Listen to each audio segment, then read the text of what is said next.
Khát vọng bầu trời. Đây, ở đây là tàu nha các bạn nha. Chuẩn bị chúng ta vào tàu nha.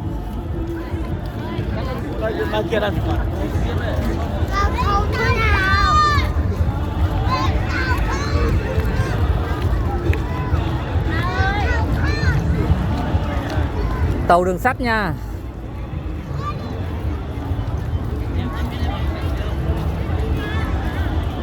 Lên thôi, lên thôi.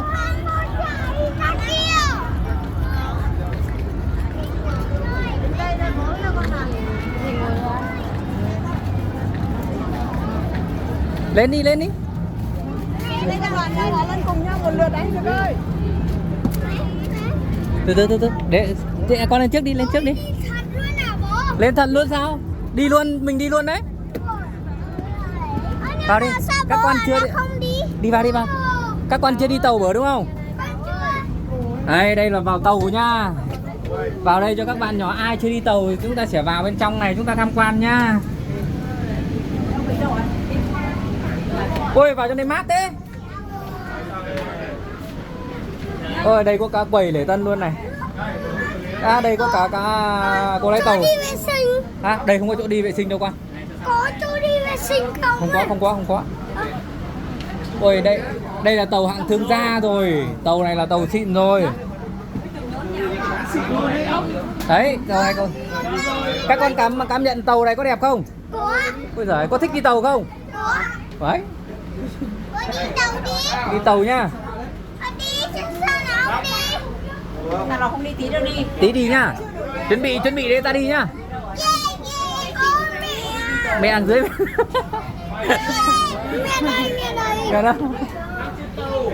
Lên đây luôn, lên. Ô bây giờ đi thật á? Đâu có đi, đứng một chỗ mà. Đứng một chỗ tham quan mà. Đây. Trung tâm hội chợ triển lãm bên cạnh nha. Đây là cổng H6 nha các bạn nha.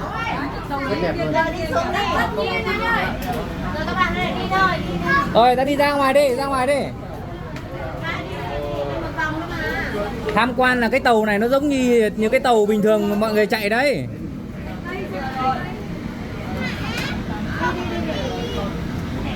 Ôi nhưng mà làm tàu này đẹp nhờ. Làm như này mình ở đây cũng được.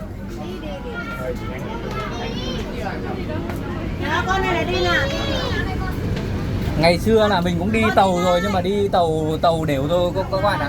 Tàu này tàu xịn lắm. Bên này. Hả? Bên này. Không đi hình như đây là lối đâu. Lối ra. Lối ra. Xuống chứ. Có hai lối nha các bạn nha. Lối ra. Lối này lối xuống nha. Đây con ơi. Bên đây là còn khoang khác nữa này. Sao lại bên đây là có khoang khác nhỉ? Để vào đây xem nào. Đây bố vào đi nhá, mấy mẹ con xuống nhá. Ok. Đây là một toa bên cạnh cái toa mà mình vừa vào các bạn nhé. Hình như là đây là toa này là toa phòng. Mỗi một cái toa này là có đây một số những cái phòng. Bên này là không biết là cái gì. Để mình thử xem nhá các bạn nhá. Cái này là chỉ là khu vực vệ sinh thôi các bạn ạ. Khu này là không có gì các bạn ạ. Ở đây là mấy cửa là khóa hết rồi. Đây. Mấy phòng này là kiểu như là mấy phòng kiểu như hàng cao cấp ấy. Phòng riêng nhá, nếu mà chúng ta đi tàu thì chúng ta sẽ đây kiểu như hạng cao cấp ấy các bạn ạ.